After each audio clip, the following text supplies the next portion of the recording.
आप बड़ा ध्यान से देख रहे थे, आप मुस्कुरा भी रहे थे जब आपने सुना तेजस्वी यादव को। इनके बयान में कितनी सच्चाई है? क्या वाकई आप उनसे मिले थे, कहा था मन नहीं लग रहा है, जाना है, आना है, क्या है? देखिए, तेजस्वी जी को पता ही नहीं कि एक परिवार की पार्टी के वो नेता हैं और मैं भारतीय जनता पार्टी का कार्यकर्ता हूँ। जिस समय की वह बात कर रहे हैं उस समय मैं भारतीय जनता पार्टी का सांसद और बिहार प्रदेश भारतीय जनता पार्टी का अध्यक्ष था। उनको पता ही नहीं है कि भारतीय जनता पार्टी जैसे कार्यकर्ताओं वाली संगठन और जिसको माननीय प्रधानमंत्री जी का प्रेरणा प्राप्त होता है और जो दुनिया की सबसे बड़ी पार्टी है उसका प्रदेश अध्यक्ष ऐसे परिवार की पार्टी में जो हमेशा भ्रष्टाचार में लिप्त रही, जो हमेशा बिहार के विकास में बाधा बनी, वैसी पार्टी में और नित्यानंद जाए, वह पता नहीं किस बचकाना हरकत और किस अपने मंसूबे के साथ उन्होंने यह बयान दिया है। ठीक है, इनका एक और बयान है, चूंकि इन्हीं की बात हो रही है तो एक और बयान इनका देख लेते हैं। ये हालिया बयान है असल में 2024 का है, जो 40 में 40 एनडीए के खाते में था। आप समझ जाइए आने वाले समय में 24 का चुनाव में 40 में 40 हम जीतेंगे। और जिस प्रकार से बीजेपी के लोग तो आज वोटिंग से भाग गए, ये लोग डरपोक लोग हैं और डर करके यहाँ सदन में सामना नहीं कर पा रहे हैं तो अपने तीनों जमाइयों को आगे कर दिया, चाहे सीबीआई हो, ईडी हो, इनकम टैक्स हो। 3 जमाई वाली बात है। मैं देख रहा था हाउस में भी लोग बहुत हल्ला कर रहे थे कि अनपार्लियामेंट्री है, पर क्या ये बात सही है? सीबीआई, ईडी, इनकम टैक्स, ये एक तरीके से हथियार है। बिल्कुल नहीं।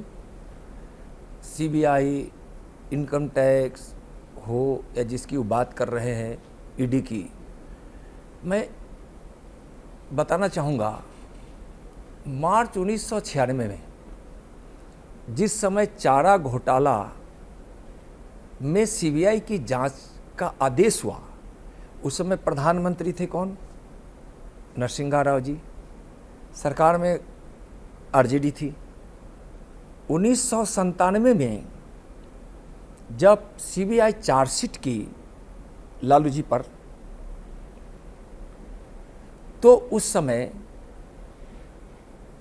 गुजराल जी प्रधानमंत्री थे, उस सरकार में भी आरजेडी थी, लालू जी भी थे। 2013 में जब इनको दोषी ठहराया गया, उस समय प्रधानमंत्री कौन थे? मनमोहन सिंह जी थे। अब क्या कहा जाएगा कि जिस सरकार में शामिल हो उस समय सीबीआई जांच के लिए जाए, तो आज वह जो कह रहे हैं कि 3 जमाई को भेज दिए।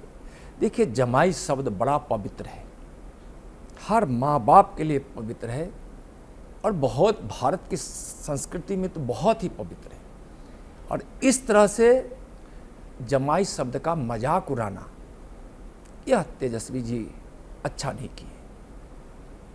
उन लोगों का संस्कार ही ऐसा है कि इस तरह के अपशब्दों का प्रयोग करना, जब कानून का हाथ जब उनकी तरफ बढ़ता है तो इस तरह के अपशब्द बोलते हैं, और कानून का हाथ किसकी तरफ जाता है?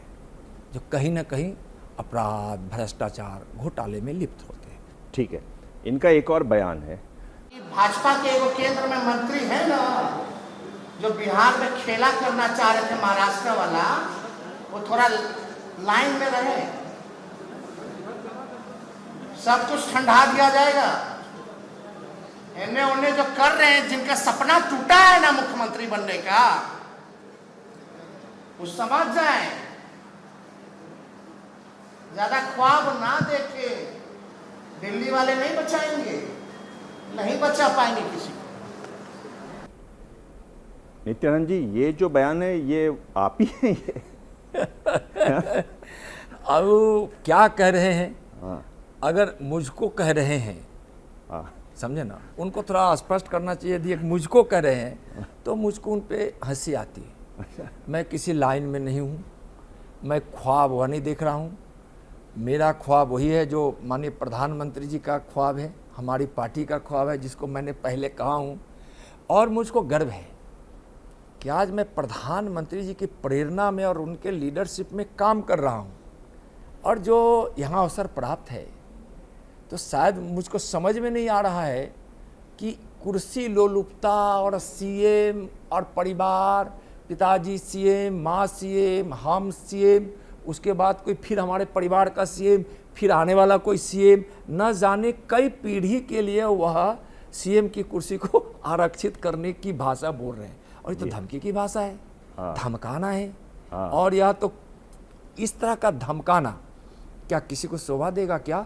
मैं यही मानूंगा कि इस संस्कार में उन्होंने पला है, शायद इसकी भाषा वो बोल रहे हैं। तेजस्वी ने जब ये कहा, जब आपसे आपके लिए कहा कि ठंडा कर देंगे, तो ये ठंडा करने की प्रक्रिया कैसे होती है बिहार में, वो समझना चाहते हैं आपसे। देखिए, और क्या आप ठंडा होने के लिए तैयार हैं? देखिए, बिहार में जो मुझको ठंडा करने का उन्होंने जो बयान दिया, ठंडा करने का मतलब होता है आपको हम बर्बाद कर देंगे, हम आपको किसी काम लायक नहीं छोड़ेंगे। यही वहाँ के अर्थों में बिहार में है।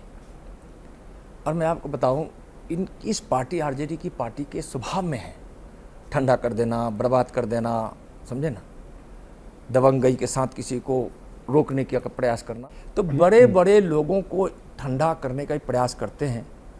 अब वो लोग, मैं तो छोटा आदमी हूँ, किसान का बेटा हूँ, मैं अभी भी गाय भैंस पालता हूँ, मैं तो बहुत छोटा आदमी हूँ। अगर उनका इरादा है मुझको ठंडा करने के लिए तो मैं ठंडा होने के लिए तैयार हूँ। ठंडा होने के लिए आप तैयार हैं? ठंडा होने के लिए तैयार है मतलब नित्यानंद जी, आपको तो ऐसी ठंडा करने वाली मशीन को ही बंद कर देना चाहिए ताकि कोई ठंडा ना किया जाए। नहीं, जिस प्रवृत्ति से कर रहे हैं तो मैं क्या करूं? मैं उनके संस्कार का तो नहीं हूं कि मैं भी कहूं कि मैं, आप हमको क्या ठंडा करेंगे, मैं आपको ठंडा कर दूंगा। उनको शौक है मुझको ठंडा करने का, तब ठंडा करने का प्रयास करें, ठंडा कर दें। मैं तो कमज़ोर आदमी हूँ, छोटा आदमी हूँ। ठंडा करने की प्रवृत्ति यह दर्शाता है कि फिर, और इनका बयान कि गुंडा राज, अराजक राज, जंगल राज 3 का यह आगमन है। और कोई गृह राज्य मंत्री को कहे ठंडा कर देने का, कोई केंद्र से कोई आपको बचाने नहीं आएगा, तो उनको मैं क्या कहूँ? आपको क्या लगता है, ये जो तेजस्वी इतने आक्रामक हैं आप पर, ये जो बिहार में एक बड़ा सवाल है कि लालू यादव के बाद यादवों का नेता बिहार में कौन होगा, क्या वो मामला है इसमें? देखिए, भारतीय जनता पार्टी किसी जात के आधार पर किसी नेता का निर्धारण नहीं करती है। और दूसरा, मैं नेता नहीं हूँ, मैं भारतीय जनता पार्टी का कार्यकर्ता हूँ। और माननीय प्रधानमंत्री जिस सेवा कार्य में लगे हैं, सेवक बनकर देशवासियों का, उनके सहयोगी के रूप में मैं भी एक छोटा सा सेवक हूँ। तो हमारी पार्टी की भी नीति में यह कहीं नहीं कि हम कास्ट के आधार पर नेता खड़ा करेंगे। तो फिर कौन यादव का नेता होगा और कौन नेता नहीं होगा, यह भारतीय जनता पार्टी का विषय रहता है। भारतीय जनता पार्टी जरूर अच्छी व्यवस्था के लिए काम करती है। और मैं इसको नहीं मानता हूँ कि कोई जात का नेता बनना किसी के अच्छे संस्कार की बात है। यह तेजस्वी जी जैसे लोगों को, जो परिवार की बात की पार्टी है और जो सत्ता में किसी न किसी प्रकार से बनना चाहें, मैं प्रधानमंत्री जी के उस नीति जो सबका साथ, सबका विकास, सबके प्रयास के साथ काम किया जा रहा है, उस प्रधानमंत्री जी की उस नीति में विश्वास करने वाला हूं। मैं किसी कास्ट, किसी समुदाय, किसी क्षेत्र के प्रतिनिधि के रूप में और उसके नेता के रूप में काम करने का मुझको कोई शौक नहीं है। हाँ, जरूर मैं पार्टी के लिए काम करता हूँ। क्या मजबूरी है मेरी, बताइए।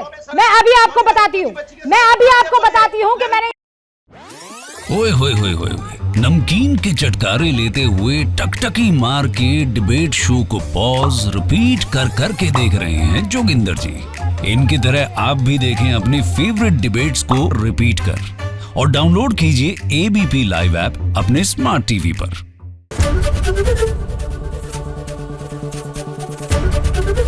एबीपी न्यूज आपको रखे आगे।